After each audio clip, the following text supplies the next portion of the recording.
BDO est la 5e fiduciaire de Suisse, avec un positionnement, je pense, tout à fait unique, dans la mesure où nous sommes les leaders des PME.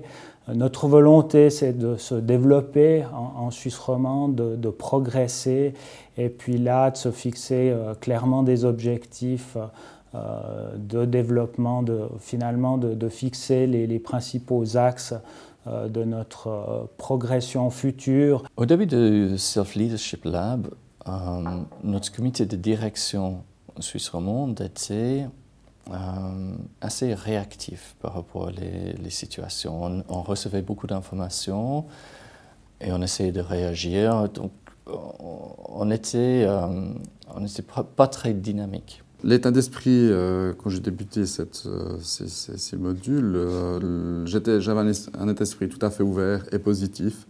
Je crois que le reste de mes collègues, certains étaient un peu plus dubitatifs et finalement se sont, au fur et à mesure des sessions, ouverts. Et puis le feedback que j'en ai retiré était très très positif. Mon état d'esprit, c'était plutôt de me dire que on a une équipe qui marche bien, on a des individualités qui sont tout à fait fortes sur le terrain. Par contre, on a toujours ce risque de ronronner et de s'entendre parler et de se dire qu'on est arrivé, alors qu'on n'est jamais arrivé. On peut perdre tout d'un coup des mandats, on peut perdre des collaborateurs clés.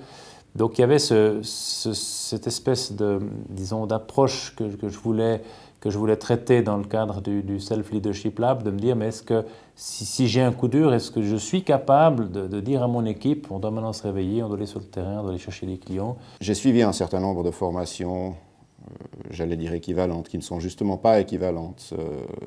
Formations qui ont des thèmes particuliers, qui focalisent sur le travail d'équipe, qui focalisent sur l'introspection, qui focalisent sur le développement personnel.